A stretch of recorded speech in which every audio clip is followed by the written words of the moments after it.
are you going to take this? I'll take this one, yes, thank you. Kindly. 1.2, the gas tax capital investment plan. So what's before you is a recommendation to send to council a finance committee recommendation to approve the 2019 to 2023 capital investment plan for the gas tax fund administrative agreement and submit to common council to approve that particular agreement. So this 5-year agreement includes approximately $29 million in this application. 24 million of that application would be the core program over 5 years, but it also includes a $5 million top-up funding that was announced. So the projects that are included in the 2020 and 2021 approved capital budgets that council just approved would have incorporated those years' portions of this fund into those approved budgets for those projects that are earmarked. So while a 5-year plan is a requirement, another thing that's important to note, and it's in the agreement, that there is some flexibility. If the plans do change, or if our long-term capital investment plans do change, there are provisions in the agreement that allow the city to update or modify this capital investment plan to be resubmitted during the term of the agreement, subject to, of course, the approval of the province. So, in the materials, you'll see that the program generally includes 4 type of categories. There's curb and sidewalk renewal, asphalt resurfacing. There's water main cleaning and lining. There's street reconstruction, and then there's sanitary lift station investments. So if the city, if the finance committee has any questions, here this evening is our city's chief engineer, Brian Keenan, who oversees the program, who can answer any questions with respect to the application. And Mr. Levine's here from the finance department. But with that, we recommend that we send this to council for approval. All right. Any questions, comments? Are we putting our lights on, or what are we doing? Yeah, you can. You just Just did. I will next time. Go ahead. All I'm going to say, I'm going to support this, obviously, but I just want to remind the Finance Committee about all the complaining that's been happening with road work. So you've got a lot of road work on here. I'm not sure it's what the public wants. It is going on till the end of November, but every person coming in from the east and beyond are complaining bitterly about road work.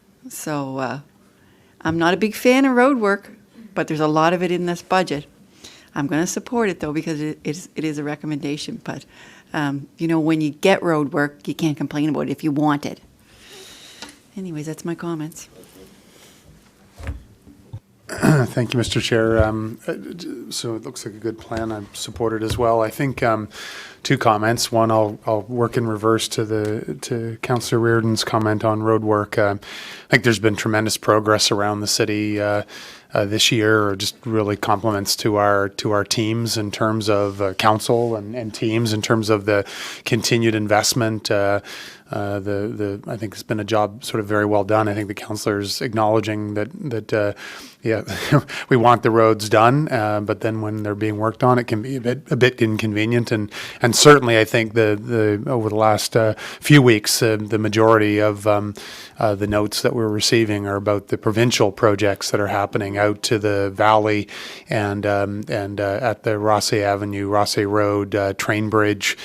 So I do appreciate you sending me all your feedback on your concerns about those projects, and I have passed those along to the appropriate folks. And certainly I know the city has commented, that there was, certainly were coordination meetings there and so on. But back to the point on the gas tax and the longer term funding, I guess maybe it's to you, city manager, or perhaps probably to you, is I wonder, this stable funding is incredibly important to us, and we are in the midst of a federal election, and I know FCM and the big city caucus mayors have used their voice with FCM to lobby the federal government for long-term stable funding. They certainly really appreciated the increased funding that came this past season, and I wonder if it presents an opportunity to present at our council meeting, maybe just even a very high-level one-pager that could be used as and sent off to all of the federal parties for their comment or endorsement. Yes. We are already planning on exposing the FCM position to council at the next council meeting as a receive and file. And we can certainly work on a one-pager position paper from the City of Saint John approved by council that we could forward onwards to the various parties. Wonderful, thank you. All right, thank you. Any other comments, concerns? Just a quick question from me. I'm thinking about when you're talking about resubmitting these, Kevin, how many, can we, once a year you're looking at resubmitting these if that's the will of the Finance Committee or Council? No, so the plan is, what will go to council is the agreement for a 5-year agreement Yes. for these gas tax funds. I guess I highlighted a provision in the agreement that, and again, it would be at the whim of the province for approving. If there was such a case where we want to make an adjustment, as we go through our long-term financial plans or capital investment plans, and we do have a provision in the agreement that would allow us to ask for that flexibility, if it made sense. I realize this is capital, and I realize I'm talking some tough times in 2021 in our operating budget, but that we could take reduce capital from operating and so on and so forth. So that's why I'm wondering, in those years, could we look at the agreement and again, if necessary? Perhaps I'll refer the question to Mr. Keenan on the gas tax program.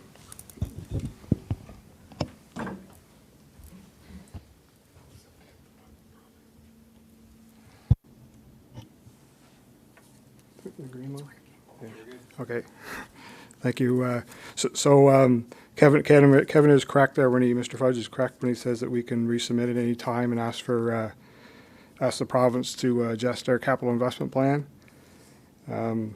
So, for example, the categories that we're applying for are fairly broad categories, and when we submit our capital program for the next 2 years, we'll be more specific about the projects. But fortunately, the gas tax program allows us to apply for projects in those 4 broad categories. Yeah, so if I may, just a point of clarification, and I may be wrong, but I don't think I am. There is no provision within the agreement for us to transfer capital to operating within the gas tax funding. Yes, I did understand that. I just want, again, so this is a little bit high level, I guess, is what I was getting at. As it comes down to the years we're talking about, we might have to move monies back and forth within this plan. I know it's all for capital, but from one sector to the other, and so that's what I was wondering. On an annual basis, can we resubmit our plan or the agreement? And the answer is yes. You're telling me. Yeah. Yes, we can ask the province at any time to revise the projects, and as long as we stay within the spending limits, they're usually fine with that. That's great. Thank you, Mr. Keenan. Sorry about all the rug going around in the question. Apologize. All right. For that, I just need to receive and file on, please. All those in favor? And opposed? Thank you, Kevin. Year-end forecast. You're just going to introduce this for us, Yes, please, I'll do a quick introduction. Jody Forgy is going to provide a high-level overview of the year-to-date results for the general operating fund. Mr. Levine will provide a year-to-date analysis for the utility fund. The year-to-date results are based on as of the end of July. So for those people out there who like numbers, that's 58.34% of the year. As well as we will see year-end projections based on the submissions of the service area. So a lot of information was provided by service areas where they see the projections going. We would caution the committee to interpret these results very carefully, given the fact that it's early. We presume that the forecasted results will trend in the same direction as they've been trending over the first 7 months, and they're based on the best information that we have as of now. So with that, I'll hand over the presentation to Ms. Forgy. Thank you, Commissioner Fudge. So I'll skip the agenda because Kevin talked about that for me. So highlights, year-to-date revenue, 1.6 million over budget, projected to be about 2.5 million at year-end. Expenses are over by 1.6, but that's only going to be about 0.3 million projected at year-end, leaving us with a surplus of 2.3 million, which would mean we would need less financial assistance, which is currently budgeted at 7.1 million. And 2 key things to remember is Kevin just mentioned it. This is based on July projections. It can change. There's a lot that can happen before then, and we're going to come back in November probably with more detailed projections for everyone. So within the areas, this just kind of shows where the variances are. Within, you can see property taxes and unconditional grants is where a lot of the large variances are. The blue is there to show you the financial assistance. We didn't want to put it in red because that's good if we're relying on less financial assistance. And then the rest of the areas is the individual service areas, which we'll get into very briefly. So you can see, just to explain this out a bit, the left side is our year-to-date budget versus actual for July. And then on the right is our projections, and those are the variances.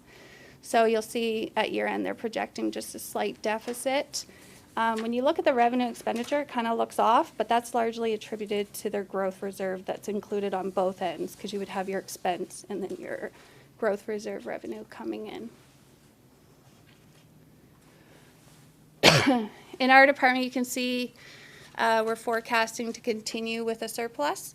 Again, there's a revenue and expenditure offset there related to some building condition assessments going on with FCM. It'll come in through the revenue and expenditure line. And then we had additional cash on hand, so we had some interest that we earned that was the rest of the portion of revenue for around $350,000. Corporate services, slight deficit. And that's largely attributed to some revenue that didn't come to fruition this year of about $100,000. It was budgeted for related to the ABCs. There's some other work going on, so that's going to be delayed out. Transportation and environment. It's really tough to do the year-to-date on this because this is largely related to cost allocation of wages. So really, it'll all kind of smooth out at year-end. So right now, it looks in the red, but you see at year-end, we see a slight surplus. That surplus is largely related to revenues for the recreation card program, and then they have a slight surplus in their goods and services and wages.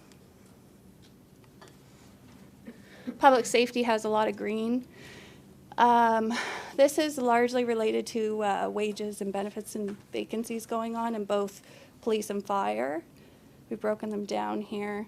So fire has a surplus trending to continue with this forecast of surplus at year end because a lot of those vacancies have continued on. However, something to keep in mind is there's two key projects that could be about $300,000, so that surplus may go down. And then in police, a lot of it's to do with the fact that they have large lump sum payments coming out at year end. And so it's really just the timing of the allocation of the budget throughout the year. So these surpluses will also disappear by year end. And then in other charges, we have some debentures creating some additional revenue for us.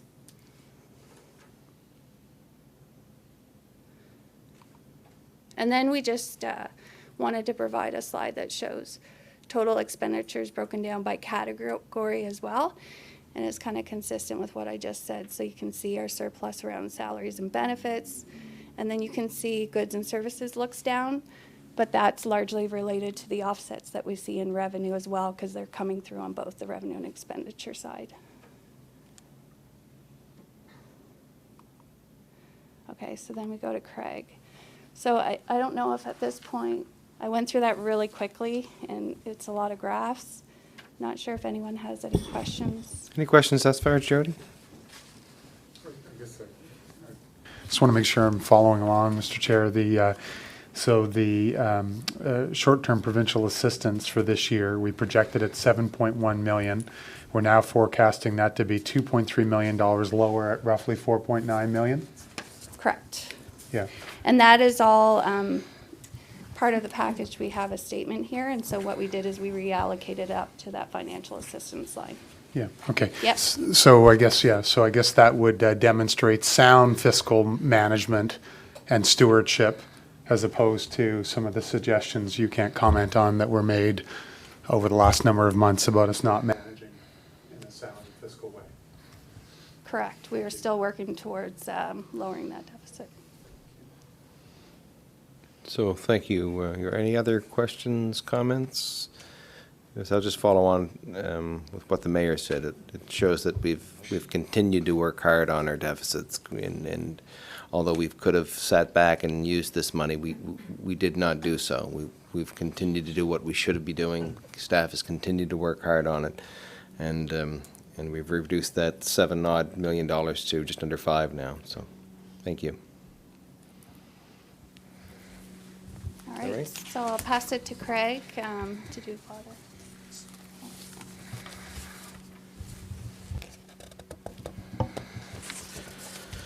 St. John Water. So we are predicting year-to-date surplus in our revenue of about 1.675. There's two main drivers of that. There's industrial revenue. One of our customers was on potable water throughout the year, and we did not anticipate that happening. So there we're seeing some increase in revenue on that. And the other one is our interest revenue, which is due to the delay in substantial completion for the St. Clean Drinking Water Project. We sat on some additional cash for longer than what was budgeted for. On the expense side, we are projecting to be over budget about $1.5 million by year end. The majority of that is the additional expenses we incurred with the completion of the Safe Clean Drinking Water and the global settlement. So we were able to absorb that in our operating due to the additional interest revenue, which was all really related to the project. There is some additional expenses anticipated related to the engineering for the east to west pumping of some potable water, and as well some legal costs around the west side well capacity issues. We anticipate incurring some more of that this year. So overall, we are projecting a net year-end surplus of about $168,500. So based on a $48.2 million budget, that's 0.35% of a variance. Very small indeed. Questions? No? Yeah, good job, that's right. So these big numbers that we're seeing, Craig, they're non-recurring. We won't see those next year. We won't see any potable water sold to industry. We won't see the interest from the That's correct, and I can banks. tell you that we won't probably see any additional revenue because we spent all that money. money on our substantial completion payments. Saddens So me. no, we don't anticipate. These are all non-recurring. Correct. All right, thank you. No other questions, comments? All right, I'll take a receive and file on it, please. And seconder, thank you, Sean. All those in favor? And opposed? Great, thank you very much. 1.4, 2020 general operating budget. And Kevin, you're going to take that as well? Yes, I'll take this one as well. We're mowing through these Thank items. you. It's great. This is the first level draft of the 2020 General Operating Fund budget. We're recommending this evening that this draft budget be receive and file. And in the October meetings, we'll have more detailed presentations with service areas, getting a little more detail and granular with respect to what they've included in their service areas. But would like to highlight a few things before Craig walks us through the presentation. First and foremost, this is very much a status quo budget. It's a first level budget, and as the city continues its I guess deliberations with respect to restructuring and initiatives and sustainability initiatives, we will amend accordingly as we go throughout the year. But this is very much a status quo first level budget. The budget does incorporate sustaining St. John three-part plan initiatives that we feel are realistic to achieve in 2020. That's earmarked in the budget reports that you'll see and in the presentation. The budget's based on assumptions, so this can significantly move as we find out our real tax base growth. This budget assumes 1.5% tax base growth. It also assumes that the unconditional grant remains the same, and there's no changes in that program. So assuming that that particular growth assumption in the unconditional grant, this particular draft budget also presumes or assumes that we would need 20% less in provincial funding, more than 20% less in provincial funding in 2020 than what was prescribed in the funding agreement. So this is a little bit more than $8 million in this budget, whereas the provincial funding agreement stipulates a $10.4 million funding commitment. So with that, I'll hand it over to Mr. Levine to provide a high-level overview of the budget, as well as the anticipated schedule that we have for the Finance Committee for budget deliberations. Thank you, Commissioner Fudge, and through you, Mr. Chairman and members of the Finance Committee, I'm pleased to present the first draft of the 2020 General Fund Operating Budget. So just a quick overview of the financial policies that have been adopted in the last year and a half, and the last two we anticipate bringing this year, the wage escalation policy, which will be brought to council in the next council meeting, as well as the long-term financial plan that we anticipate bringing forward before the end of 2019.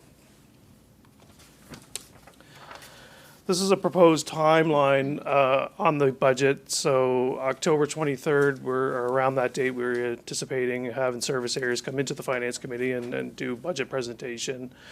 Early November, a second draft of the operating budget to Finance Committee. And then on November 18th, draft general operating budget to Common Council for receive and file. And by December 5th, we should have all our tax information from the province, so we'll be in a position with all the inputs to bring a final draft to the Finance Committee. And just before the holidays, final draft to bring to Council for approval.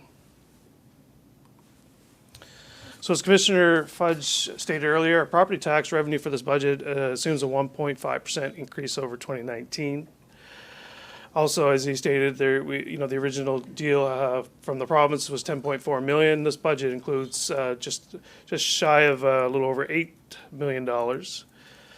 And as Commissioner Fudge stated earlier, we prepared this budget based on status quo and the same service levels as 2019. And as everyone is well aware, we will not have this financial assistance from the province going into 2021. We have also included for this 2020 budget the LNG revenue, which is about $2.1 million. However, you will see a decrease in the unconditional grant, about $940,000. And that's very consistent with what's happened in the last couple of years. We haven't budgeted for the LNG property tax, but when we have received it, we received that, but also our unconditional grant has been reduced.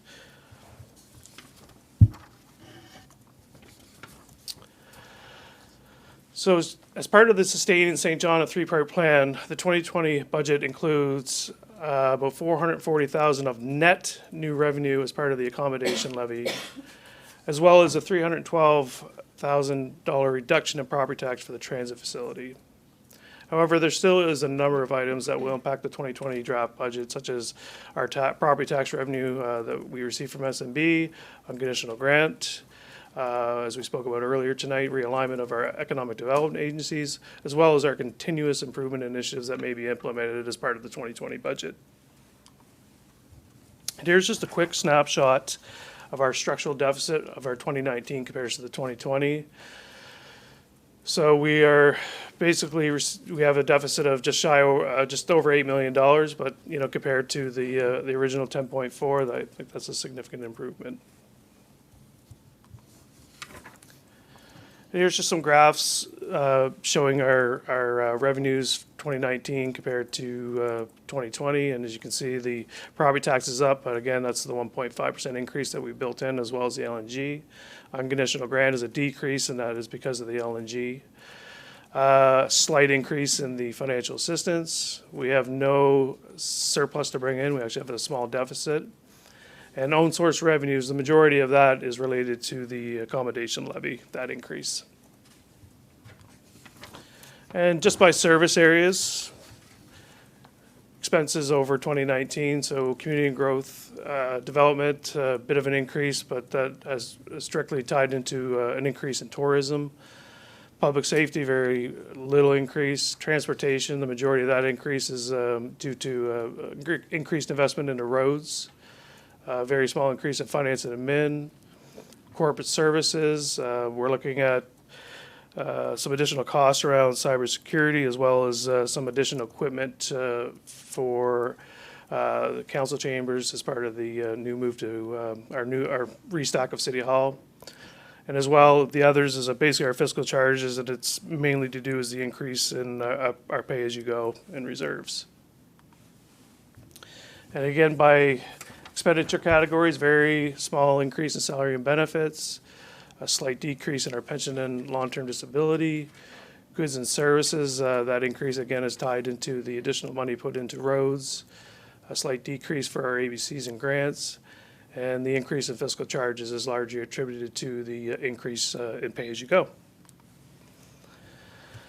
So our 2020 budget strategy and how we integrate these with our approved financial policies, our capital budget policy. So we have increased funding for our roads and our operating by $1 million instead of borrowing for that. Capital budget policy, we've now increased our pay-as-you-go up to $2 million. We continue to put into our capital reserve to address our infrastructure, as well as our operating reserve. So we are putting some additional money aside for to deal with our structural deficit and what that plan may look like. So as Commissioner Fudge alluded to, the 2020 operating budget is a status quo budget as part of the city prepares to implement its sustainable action plan in 2021. However, we do address council's priorities such as investing in growth and development, development incentives, growth reserve, population growth, roadmap for smart growth, investing in our municipal infrastructure, asset management, $500,000 for that, and continuing to be fiscal responsible, such as increasing our pay as you go up to $2 million, as well as more money in our operating budget for roads. And the city continues to work with the province to find solutions to the city's structural deficit. Sustaining St. John, a three-part plan, lays out several action items for both the city and the province to complete. However, the city will continue to face significant structural deficits beyond 2020 without any sustainable solutions. And with that, I'd be more than happy to take any questions. All right, so first look at our 2020 budget. Status quo budget. I see that we're adhering to our policies that the finance put in place. It's great to see. Any questions for staff?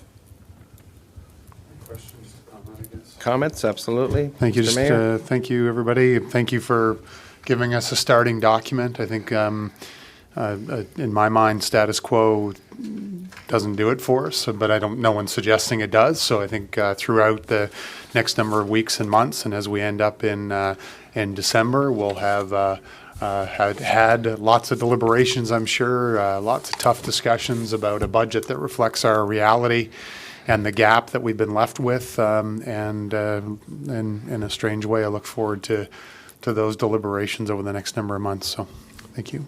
You're welcome. Any other comments, concerns, questions? Councillor Reardon. I just have a question about payment in lieu of taxes. Do we have any impact on that? Pilt? Yes, Pilt.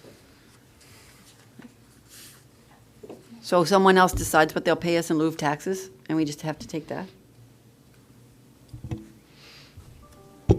I'm just curious. So, maybe it's not. Maybe it's not. Commissioner I'll take it. So, All right, thank you. payment. I just noticed it's in here in 19, but then it's blank for 20. First of all, we know it's federal funding, Yes. federal taxes. You just explain that, please, just a absolutely. little So bit. Thank you. it's assessment. It's assessment in association with federal lands or federal property. So what you see there is not the assessment or the revenue we receive from those properties.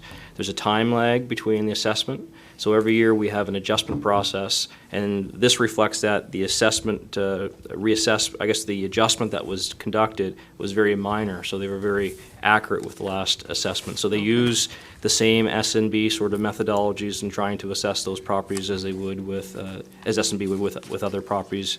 So it's just an annual adjustment process. Okay, thank you.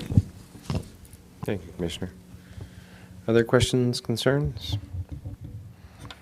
All right. So with that, I receive and file, please. Second. All those in favor? Aye. And those opposed? Thank you very much. Motion to adjourn. All those in favor? Aye. Thank you. Thank you very much, everyone. Half an hour. Half an hour. That's a record. So how are you getting more? Recommendations are always receiving five. Yeah. Longer. These meetings only get longer and longer. They will get longer and longer. How do we get? Don't be celebrating too much. 30-minute meetings. Thanks, guys. How much? Mr. City Manager? So we're gonna, How much? try to collect a little bit of. I was going to ask.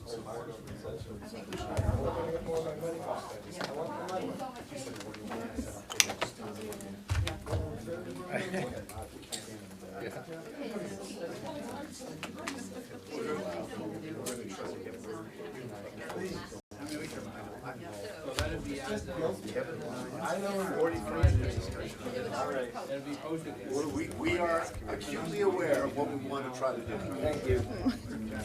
Hello. Hi, guys. How are you? Good. That was quick. That was quick, wasn't it? Well, first look at